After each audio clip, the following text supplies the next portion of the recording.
Hey everyone, Happy New Year, and we want to say Happy New Year and welcome to the very first Radiotopia Presents of 2024. It's a series that we are truly excited about. It's called Shocking, Heartbreaking, Transformative.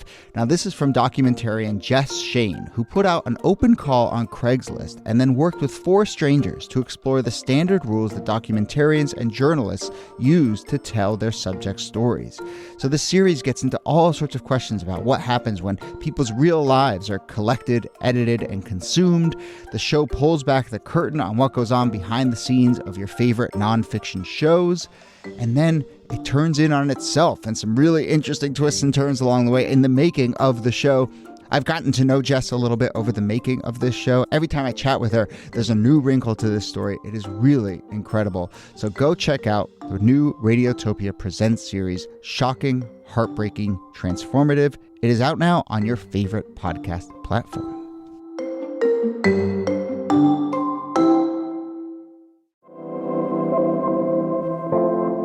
Hello and welcome to This Day in Esoteric Political History from Radiotopia. My name is Jody Avirgan. This day, October 29th, 1693, the end of the Salem witch trials. Governor William Phipps dissolved the court that was conducting the trials, and a higher court did not allow, quote, spectral evidence. So that was that. Over the course of the witch trials in Salem, 19 people were hanged on Gallows Hill, most of them women. A 71-year-old man was pressed to death with heavy stones. Several people died in jail awaiting their trials for witchcraft, and nearly 200 people overall were accused of practicing the devil's magic, as they put it, among them 3 enslaved women. So let's talk about the witch trials, and I guess this is our Halloween edition of the show, a little spooky. Here, as always, to discuss is Nicole Hemmer of Columbia. Hello, Nikki. Hello, Jody. And our special guest for this episode, Josh Gondelman, writer and producer for Desus and Mero and host of the podcast Make My Day and Massachusetts native, so perfect fit here in many ways. Josh, thank you. Thank you for doing this. Thank you for having me. I always prefer to be credited as Massachusetts native. It's very important to people understanding how I talk and what I talk about. As someone who knows you a little bit and follows your work, you don't hide that. I think people get that from you. So, yes. No, I just published like a pretty extensive review of the spicy Dunkin' Donuts Halloween donut, the ghost pepper donut, and it just I lean into it at this point. So should I reintroduce you as walking Massachusetts stereotype? Or yeah, that sounds right. Okay. So Nikki, look, I'll start with you, and then I want to get Josh's Massachusetts perspective. But you know, this is a political history podcast. Why is the Salem witch trial a political story?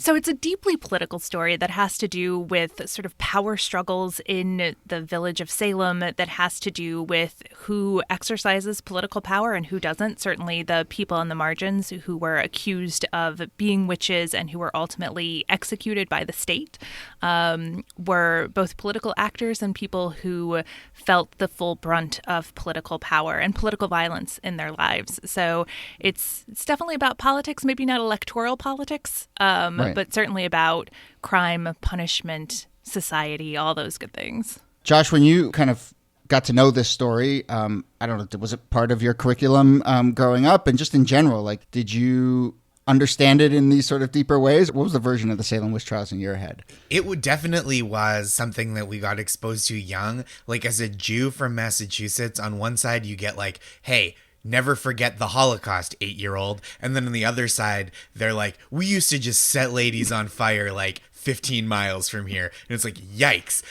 So I think I got a pretty grim and not inaccurate view of history, just like from there. And so we went to the Salem Witch Museum on field trips. I lived close enough to do that as a kid. And we, read The Crucible, which we were like, oh yeah, we learned about that from real life. And so it is definitely like ingrained that this was like a bad thing that people did on purpose. Can we take a moment to talk about the museum? Because I have been there as well. I mean, I found it terrifying as an adult, which maybe was the point. But is it still like animatronic witches? That's what I remember. I mean, I probably haven't been for like 20 something years, but that's how I remember it. Was like I think there was like a presentation, but you could also walk through. I remember the the man being pressed to death with stones being that like kind of diorama being like very vivid, and probably like there was an auditory component, I think, that was like very distressing. It is a pretty intense museum to bring children to, especially when you're like, oh, witches, big cauldron bubbling up, maybe a spooky cat, and they're like, no, witches are what you pretend someone is when you want the state to execute them with stones. It's like those videos of those like dying Chuck E. Cheese figures, but with a even more terrifying historical component laid over the top of it. Because they weren't like a tribunal of their peers decided that Chuck E. Cheese's power needs to be pulled until the life is drained from him. Oh, I have not been to this museum, and it's now gone all the way to the top of my post-COVID tourism, because that's... Well, animatronic anything is slightly creepy, but add in all of the things that happened at the Salem witch trials, and you've got a recipe for something that's pretty spooky. So what is your understanding, Niki, of, kind of the story of the trials themselves, who was brought to trial? And I mean, I think we're getting at it, but I'm very fascinated by the kind of how that story has changed over the centuries since. Yeah, it's changed quite a lot. But I mean, the basic facts are the village of Salem was a place that was in flux, just like the Massachusetts Bay Colony, that this was a time when they were still setting up governance. They were still negotiating their relationship with England. And there had actually been a coup there just a few years earlier. And so they had just the year before, in 1691, set up a new set of laws. And when it came to capital offenses, I mean, the first capital offense that they named was idolatry. The second capital offense that they named was witchcraft. And so you get the sense that this is a deeply theocratic place, right? This is a place where religion and your fealty to specific religious norms and rules is actually a matter of life or death. And that's what happens here in the Salem witch trials. There are the very specifics are that some people accuse an enslaved woman and a very old woman of engaging in witchcraft. And over the course of several months, there are all of these trials to determine who's a witch, who's not a witch. And if you're found guilty, and 200 people were accused, and dozens were found guilty, you could be executed. And about 20 people were. Yeah. Josh, what do you make of the fact that, you read the history of fear mongering about witches. It's a centuries long tradition. But here in the United States, there's this particular manifestation of it within a sort of legal context, within a trial context. I mean, why don't we read this and just see it as kind of mob violence or other sort of extrajudicial ramifications? But instead, it goes into this very sort of procedural structure. Oh, that's such a good question. I think part of it is it feels like it seems like it's easier to divorce ourselves from the fact that like things like this are not so removed sometimes from like how justice works now. The levers of justice kind of predetermining the types of people they think are guilty and the types of people who don't get benefit of the doubt and who do. And so I think to tell it like almost like a ghost story that's true, it kind of lets us off the hook for the deficiencies of our justice system currently. That's like my first stab at that question. And I mean, like, from someone who, like, even just having grown up in the Massachusetts area, still the way that wearing a New York Yankees hat gets the kind of mob justice visited upon you. We're not so far from it socially either. Well, there were the Jeter trials of the 90s, those were really... we see this manifesting itself even today. Yeah, I just think that this is such an important point, Jody, because it's not mob justice, right? It's not like there's a witch and everybody goes and grabs her and kills her. What happens instead is that these ideas about the supernatural and the mystical and the religious are a fundamental part, not just of society, but of the judicial system.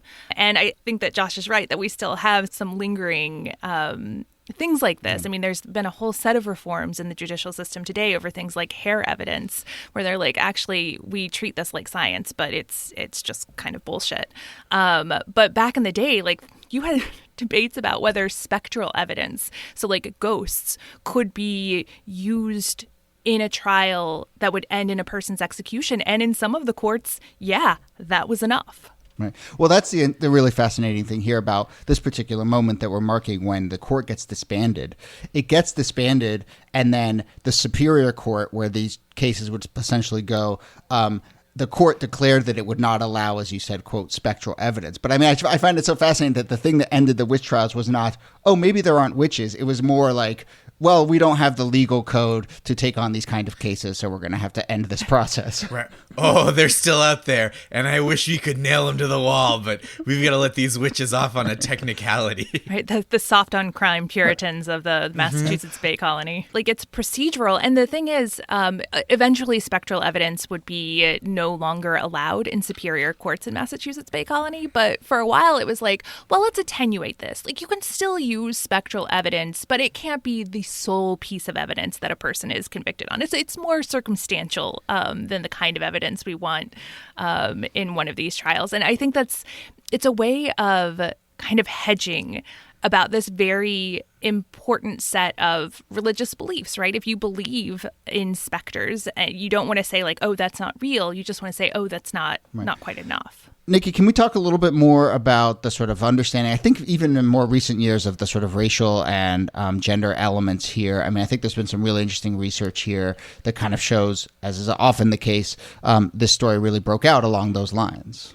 Yeah, I mean, like most things in U.S. history, the Salem witch trials really are about shoring up a white patriarchal society. I mean, the people who are being targeted here are, again, like a Black enslaved woman, an elderly woman, women in general. I mean, 78% of the people who were ultimately tried and executed for witchcraft were women. And this was kind of a way of dealing with unruly, unmarried, difficult to control women in society. And so historians, I think, have in recent decades really focused on the ways that this was as much about social control as it was about a society that was out of control. But to that point, I mean, I feel like I just want to highlight that we've been talking about a few different ways to look at this story, and they're all related, I suppose. But, you know, there's one where you can look at the power structure asserting itself in the way you just described, Niki. There's obviously the religious element of this, a puritanical society deciding what counts as proper religion. But then there's also just kind of like a conspiracy theory element here. And, you know, as I read about this, and I keep thinking about this, I feel like one of the lessons is just about how conspiracy theories take hold, which is certainly something I'm thinking a lot about these days as well.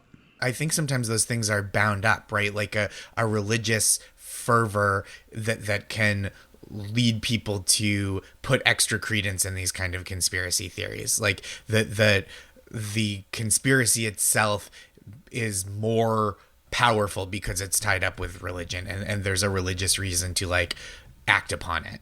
And that religion was so central at that period to science and politics, right? So they're all bound together. But there is this, I mean, this interesting question that historians have just wrestled with for a few hundred years now, which is like, is this mass hysteria? There were stories floating around, like there were mushroom spores that were infecting people's brains, and that's why there were these witch trials.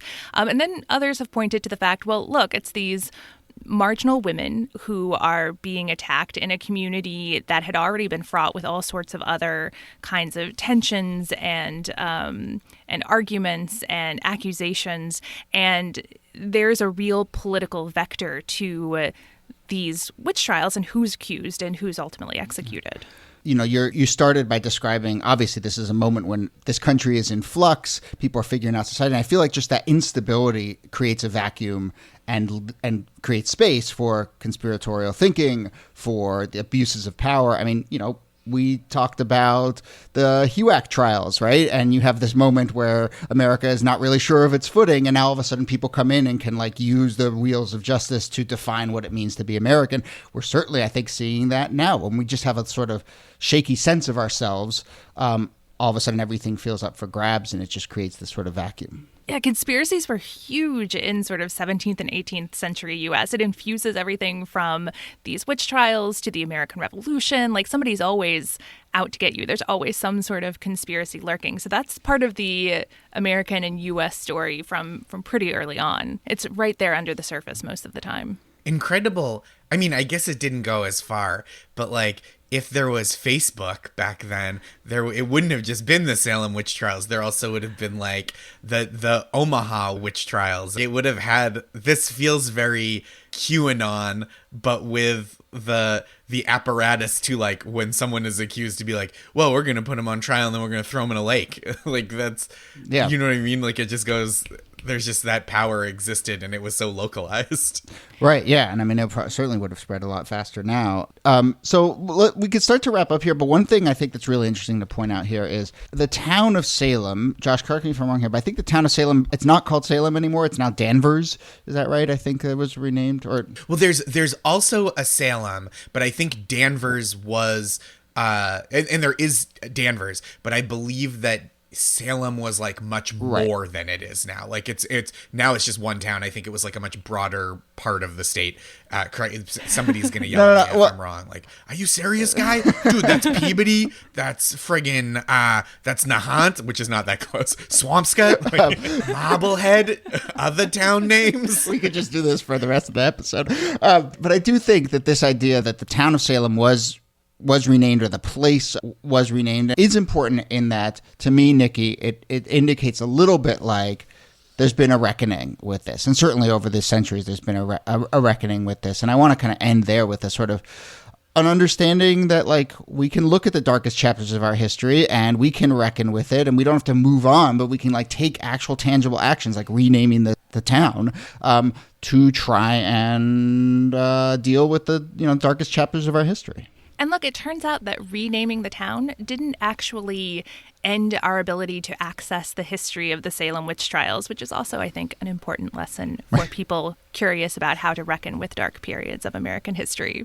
I was thinking about that this morning, how, like, in Salem there is a museum, but it's not like you go into the museum and they're not like, now look, this wasn't about hating witches. This was about our heritage of anti-witch.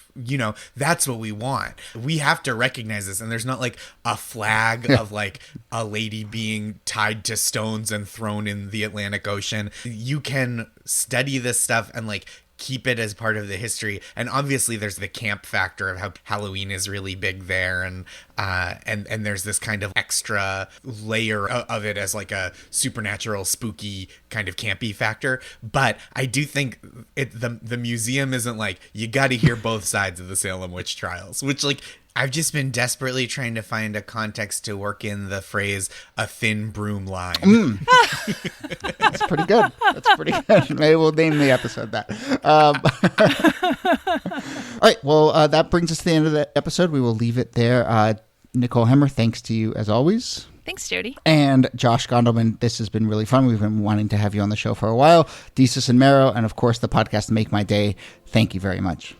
Thank you for having me. This was a real pleasure. Okay, that's the end of the show. This Day in Esoteric Political History is a proud member of Radiotopia from PRX. Jacob Feldman is our producer and researcher. Brittany Brown is our producer. Coming up next episode, a special last Sunday before the election show. We'll be looking at the history of how election results get reported with special guest Jad Abumrad of Radiolab. It should be a fun one. In the meantime, let us know if you have any questions or comments about the show. You can email us, thisdaypod@gmail.com. You can find us on social media @thisdaypod, and our website is thisdaypod.com. My name is Jody Avirgan. Thanks again for listening, and we'll see you soon.